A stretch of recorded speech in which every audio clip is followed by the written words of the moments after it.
నమస్కారం కేసీటీవీ వార్తలకు స్వాగతం. ముందుగా ముఖ్యాంశాలు.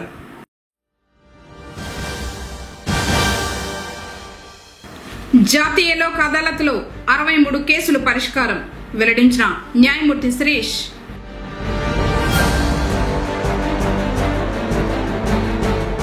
బంగారుపాలెం వద్ద మరో రోడ్డు ప్రమాదం, 2 మృతి.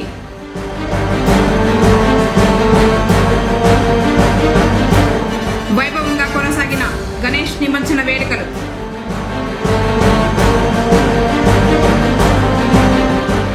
దళితులను హింసించిన పోలీసు సిబ్బందిపై చర్యలు తీసుకోవాలి డిమాండ్ చేసిన ఎన్ఆర్ అశోక్. వార్తలను వివరాలు.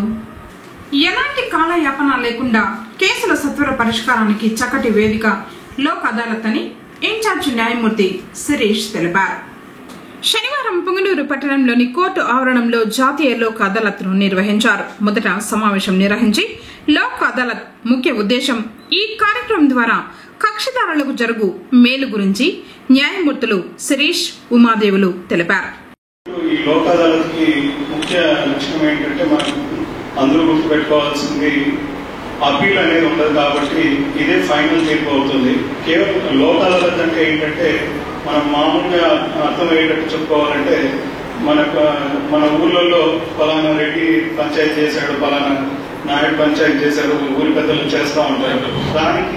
దానికి చట్టబద్ధత కలిగేసినటువంటి పెద్ద మనుషుల పంచాయతీలాగానే ఉంటుంది ఇది.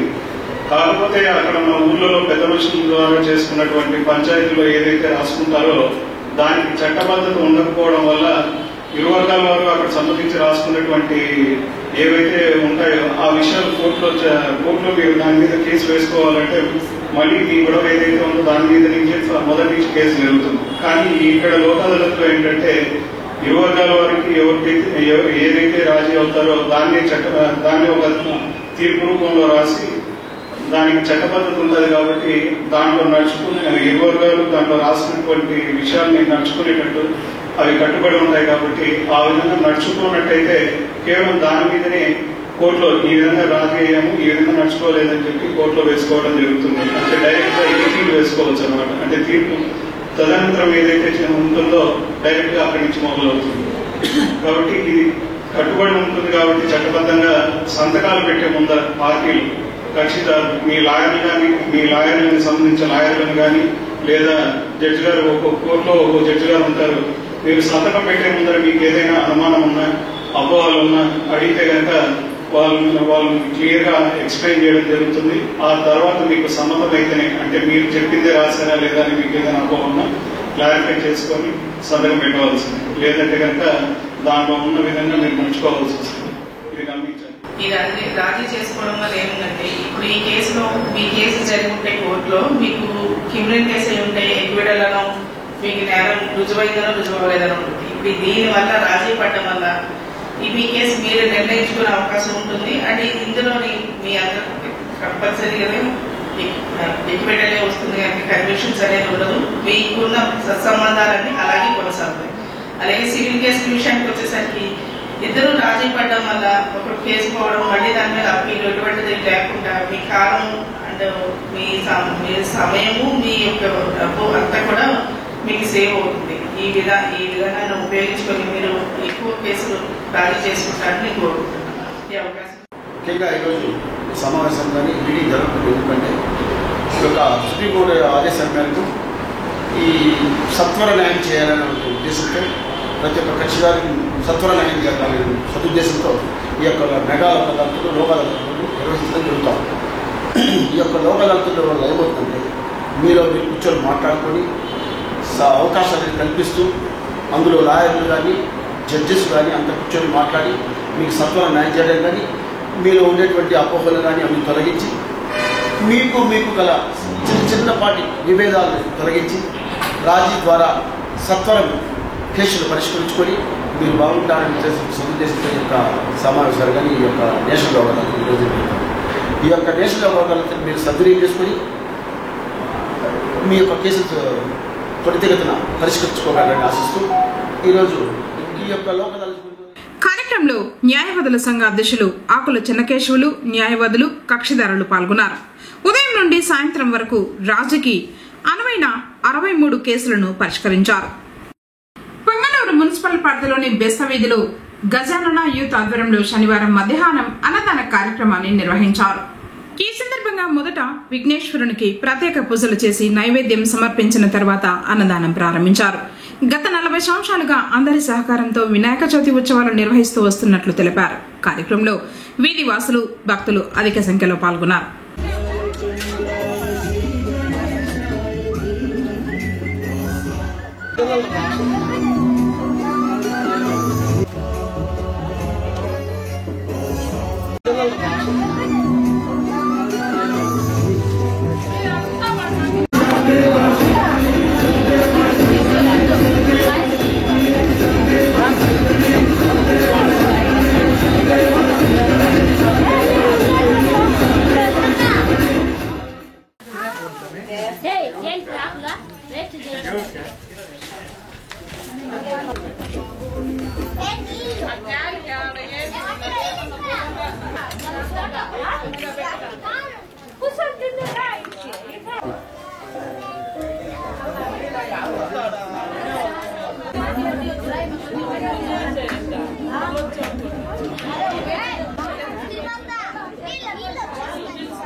गणेश महाराज के जय बोलो गणेश महाराज के जय बोलो गणेश महाराज के गणेश महाराज के जय बोलो गणेश महाराज के పొగనూరు మండలం గూడూరుపల్లి జడ్పీ ఉన్నత పాఠశాలలో హిందీ భాషా దినోత్సవాన్ని శనివారం ఘనంగా నిర్వహించారు.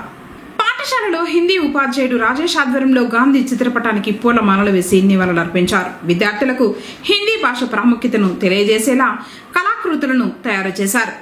ప్రధాన ఉపాధ్యాయుడు మహేష్ నారాయణ మాట్లాడుతూ స్వాతంత్ర సమరంలో హిందీ భాషను ఆయుధంగా మలుచుకుని పోరాటం చేశారని గుర్తు చేశారు. కార్యక్రమంలో ఉపాధ్యాయులు భాగ్యలక్ష్మి, మహమ్మద్ సలీం, చంద్రశేఖర్ రెడ్డి, సురేష్ రెడ్డి, నరసింహులు, భారతి, విజయవాణి, శారద, నారాయణ, శైలజ, రాణి, జయ, విద్యార్థులు పాల్గొన్నారు. భారతదేశాన్ని ఏకీకృతం చేయడానికి గాంధీ మహాత్ములు దక్షిణ భారత హిందీ ప్రజాసభ అనే సభను హైదరాబాద్, శ్రీనగర్, చెన్నైలో 2 ఎకరాల స్థలంలో మొట్టమొదటి స్థాపించారు. అదేవిధంగా దాని యొక్క శాఖలు ఖైరతాబాద్ హైదరాబాద్ నందు, ధార్వాడ్ కర్ణాటక నందు, ఎర్నాకుళం కేరళ నందు, మరియు అదేవిధంగా శ్రీనగర్ నందు మరొక శాఖని స్థాపించి ఉత్తరాది వాళ్ళు వచ్చి దక్షిణాది కొద్ది దక్షిణాది భాషలు నేర్చుకోవడానికి, దక్షిణాది వాళ్ళు ఉత్తరాది భాష నేర్చుకొని భారతదేశం యొక్క రాష్ట్రీయ భాషగా, జాతీయ భాషగా చేయాలనే ఉద్దేశం చేత అందులో స్వతంత్ర యొక్క భావాలను నింపి వాళ్ళందరినీ కూడా ఐకమత్యం చేసి ఆనాటి ఆంగ్లేయుల పైన పోరాటం జరగడానికి హిందీ భాష యొక్క సేవ ఎంతో చేసింది. అదేవిధంగా త్రిభాషా సూత్రాన్ని మనము ఆంధ్రప్రదేశ్ వాళ్ళము మనసా వాచా కర్మ మన పాఠశాలన్నింటిలో కూడా first language, second language, third లాంగ్వేజ్గా first language Telugu, second language Hindi, third language ఇంగ్లీష్గా ఏర్పాటు చేసుకుంటున్నాము.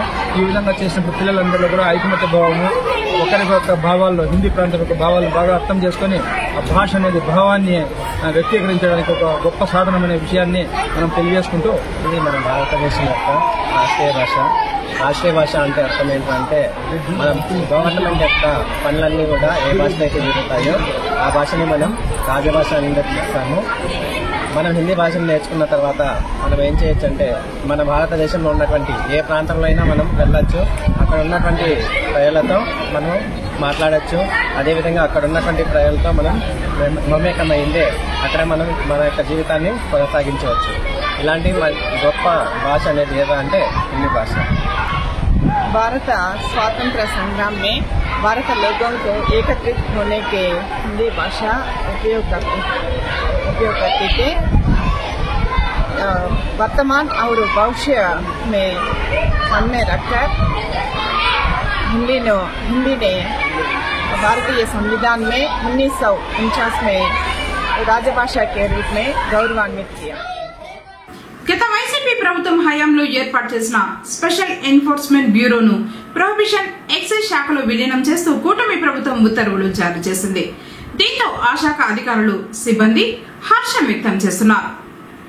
ఈ సందర్భంగా శనివారం చిత్తూరులో జిల్లా ప్రొహిబిషన్ ఎక్సైజ్ శాఖ కార్యాలయం వద్ద సీఎం చంద్రబాబు నాయుడు చిత్రపటానికి పాలాభిషేకం, పూలాభిషేకం చేసి కృతజ్ఞతలు తెలిపారు. అనంతరం జిల్లా ఎక్సైజ్ ప్రొహిబిషన్ అధికారులు ఐషా బేగం మరియు శ్రీధర్ రావులు మాట్లాడుతూ గత ప్రభుత్వం 2020లో సెబ్ను ఏర్పాటు చేసిందన్నారు. ఈ మేరకు 12 జీవోను జారీ చేసిందన్నారు. ప్రస్తుతం ముఖ్యమంత్రి చంద్రబాబు నాయుడు వాటినన్నింటినీ రద్దు చేస్తూ తాజాగా ఉత్తర్వులను జారీ చేశారన్నారు. దీన్ని మళ్లీ ఎక్సైజ్ శాఖలో విలీనం చేయడం సంతోషదాయకమన్నారు. ఇక మీదట ఎక్సైజ్ శాఖగానే పరిగణిస్తూ గతంలో ఉండే అధికారాలు, విధులు వర్తింపచేశారని అన్నారు. ఇక నుంచి సారా తయారీ, రవాణాపై నిఘా పెట్టి నివారిస్తామని తెలిపారు.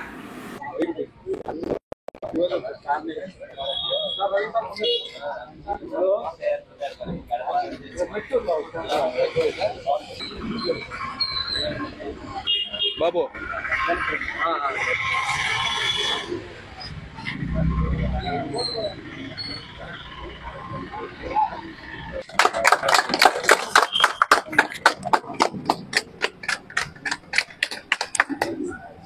ఈరోజు చేసినందుకు, యూనిఫికేషన్ జరిగినందుకు ఆ సందర్భంగా గౌరవనీయులైనటువంటి ముఖ్యమంత్రి గారికి, అదేవిధంగా గౌరవనీయులైనటువంటి ఎక్సైజ్ మినిస్టర్ గారికి పాలాభిషేకం ద్వారా మా ధన్యవాదాలు తెలియజేస్తూ ఈరోజు ఇక్కడ కార్యక్రమం చేయడం జరిగింది. ఈ విధంగా ఎక్సైజ్ యూనిఫికేషన్ జరిగినందుకు చిత్తూరు జిల్లా తరఫున మేమందరం ఇక్కడ ఈ కార్యక్రమాన్ని చేయడం జరిగింది. Thank you. నమస్తే, నా పేరు హరికృష్ణ. నేను చిత్తూరు రూరల్ ఇన్స్పెక్టర్ని. 2020లో మా డిపార్ట్మెంట్ని ఎస్సీబీగా డివైడ్ చేయడం జరిగింది. మేము దానివల్ల కొన్ని పదోన్నతులు ఆ విషయంలోన కొద్ది ఇబ్బందులు ఎదుర్కొనే పరిస్థితి ఏర్పడింది, గందరగోళం ఏర్పడింది. ఒకే ఎక్సైజ్ డిపార్ట్మెంట్ని ఎస్సీబీ డిపార్ట్మెంట్గా, ఎక్సైజ్ డిపార్ట్మెంట్గా 30:70 రేషియోలో ఆ రోజు డివైడ్ చేయడం జరిగింది. మేము మా యూనియన్ ద్వారా మా సమస్యల్ని పదే పదే గౌరవ సీఎం గారి దృష్టికి తీసుకెళ్లడం జరిగింది. వారు సహృదయతో మా సమస్యల్ని అర్థం చేసుకొని శ్రీ నారా చంద్రబాబు నాయుడు ముఖ్యమంత్రి గారు, అదేవిధంగా మా గౌరవ ఎక్సైజ్ మినిస్టర్ కొల్లు రవీంద్ర గారు తిరిగి ఈ డిపార్ట్మెంట్ని ఎస్సీబీని రద్దు చేస్తూ ఎక్సైజ్ యూనిఫికేషన్ జీవో ఇచ్చారు. శాఖ పునరుద్ధరణకు సంబంధించిన జీవో కూడా నిన్న విడుదలైంది. ఈ సందర్భంగా మేము మొత్తం ఒకే యూనియన్గా ఉండడం వల్ల మాకు ఒకమైన గందరగోళ పరిస్థితి తొలగిపోయి మాకు పదోన్నతుల విషయం కానీ ఇతరత్ర అనేక విషయాల్లో మంచి ఆశావాద దృక్పథమైన వాతావరణం ఏర్పడింది. ఈ సందర్భంగా ఈ శుభ సందర్భాన్ని పురస్కరించుకొని గౌరవ ముఖ్యమంత్రి గారికి, గౌరవ ఎక్సైజ్ మినిస్టర్ గారికి కృతజ్ఞతాపూర్వకంగా ఈరోజు పాలాభిషేకం నిర్వహించడం జరిగింది. ఇది మా ఎక్సైజ్ సూపరింటెండెంట్ శ్రీధర్ రావు గారు, ఏఎస్ గారి ఆధ్వర్యంలో మేము ఈరోజు మీ పాత్రికేయ మిత్రుల సమక్షంలో నిర్వహించుకున్నాం. మీ అందరూ ఈ కార్యక్రమానికి వచ్చి దీన్ని జయప్రదం చేసినందుకు అందరికీ మా ధన్యవాదాలు తెలియజేసుకుంటున్నాం. Thank you very much. Nellore జిల్లా ముతుకూరు పోలీస్ స్టేషన్లో దళితులను హింసించిన సిబ్బందిపై చర్యలు తీసుకోవాలని మాల మహానాడు రాష్ట్ర కార్యదర్శి ఎన్ఆర్ అశోక్ డిమాండ్ చేశారు.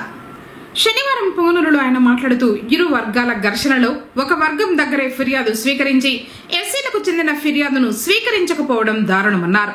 వారిని దారుణంగా కొట్టి కులం పేరుతో దూషించిన పోలీసు సిబ్బందిపై చర్యలు చేపట్టాలని డిమాండ్ చేశారు. ఈ ఘటనపై ముఖ్యమంత్రి మరియు హోంమంత్రి విచారణ జరిపించి బాధితులకు న్యాయం చేయాలని, లేకుంటే మాల మహానాడు ఆధ్వర్యంలో రాష్ట్ర వ్యాప్తంగా నిరసన కార్యక్రమాలు చేపడతామని హెచ్చరించారు. రాష్ట్రంలో ఎక్కడ చూసినా కూడా ఈ మధ్య దళితుల మీద దాడులు ఎక్కువైపోతున్నాయి.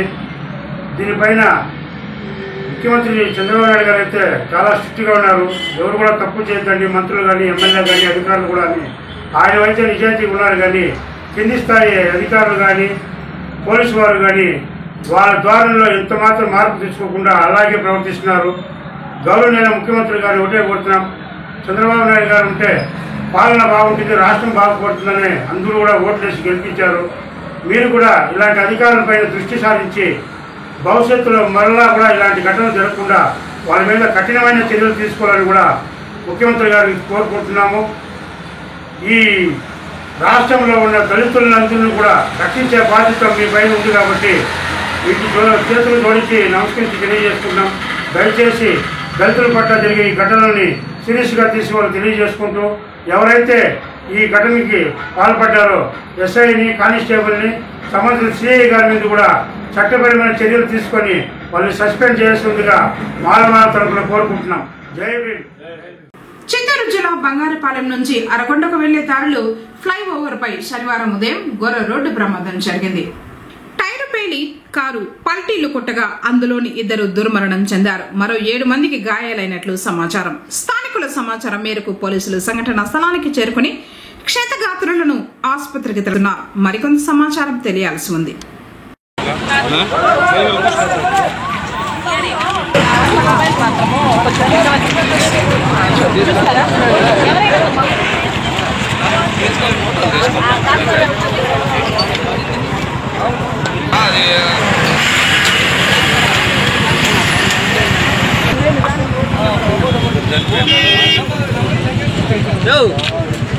పల్టీ కొట్టిలా ఇట్లా సార్ మాకు రిటర్న్ చేయమని చెప్పాను.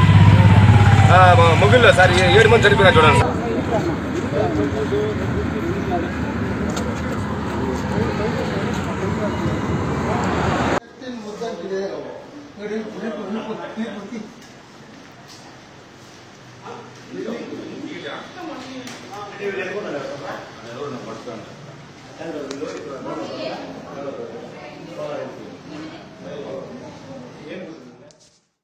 బసవరాజా ప్రభుత్వ బాలికల జూనియర్ కళాశాలలో శనివారం సాయంత్రం విద్యార్థిని మరియు కళాశాల అధ్యాపకులకు రిలాక్సేషన్ మెడిటేషన్ ను ట్రైనర్ శివశంకర్ నేర్పించారు. విద్యార్థుల్లో జ్ఞాపక శక్తి, ఏకాగ్రతను పెంచడానికి ధ్యానం చక్కగా ఉపయోగపడుతుందన్నారు. మనలోని ఒత్తిడిని తగ్గించడం, మంచి అలవాట్లను పెంపొందించుకోవడానికి ధ్యానం ఎంతగానో ఉపయోగపడుతుందన్నారు.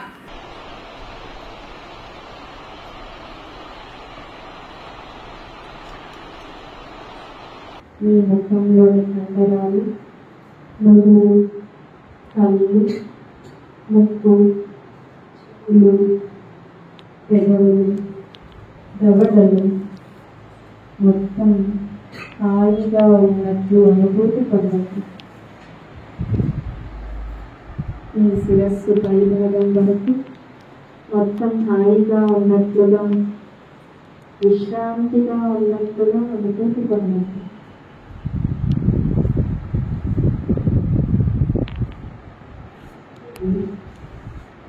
మీ శరీరం మొత్తాన్ని శిరస్సు పైకి కాలి వేల చివరిగా ఒక్కసారి పరిశీలించుకోండి. పొంగనూరులో లంబోదరుని నిమజ్జనాలు కొనసాగుతూ ఉన్నాయి. పట్టణ పరిధిలోని తూర్పు మొగసాలలో టీటీడీ కళ్యాణ మండపం వీధిలో కొలువు తీర్చి పూజలు నిర్వహించిన వినాయకుణ్ణి వేడుకగా నిమజ్జనానికి తరలించారు. డప్పు వాయిద్యాలు, బాణా సంచా పేల్చుతూ రంగులు చల్లుకుంటూ కుమరి వీధి గుండా నిమజ్జనానికి స్వామివారిని తీసుకువెళ్లారు. ఈ సందర్భంగా చింతల వీధి, కట్టకిందపాలెం ప్రాంతాలలోని వినాయక విగ్రహాలను నిమజ్జనానికి తరలించారు.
కూడా జాతీయ లోక్ అదాలత్లు సామరస్యంగా పరిష్కరించుకోవచ్చని జిల్లా ప్రధాన న్యాయమూర్తి మరియు జిల్లా న్యాయ సేవ అధికార సంస్థ అధ్యక్షుడు భీమారావు పేర్కొన్నారు.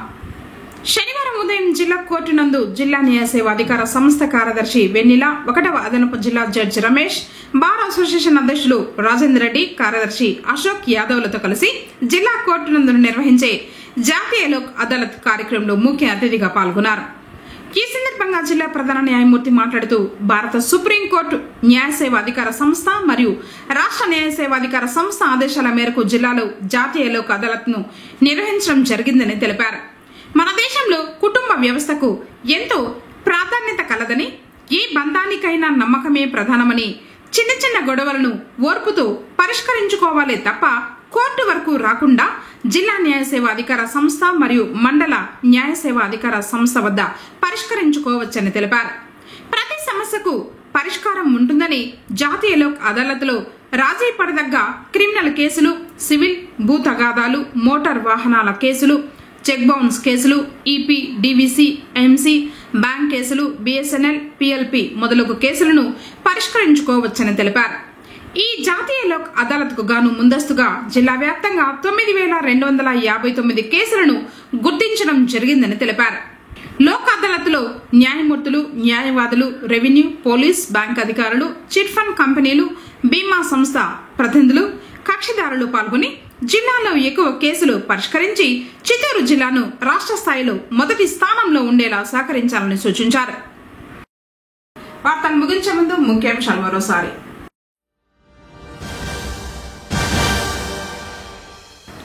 జాతీయ లోక్ అదాలత్ లో 63 కేసులు పరిష్కారం వెల్లడించిన న్యాయమూర్తి శిరీష్.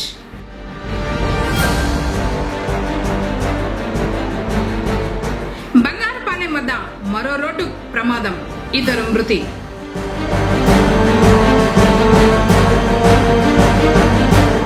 వైభవంగా కొనసాగిన గణేష్ నిమజ్జన వేడుకలు.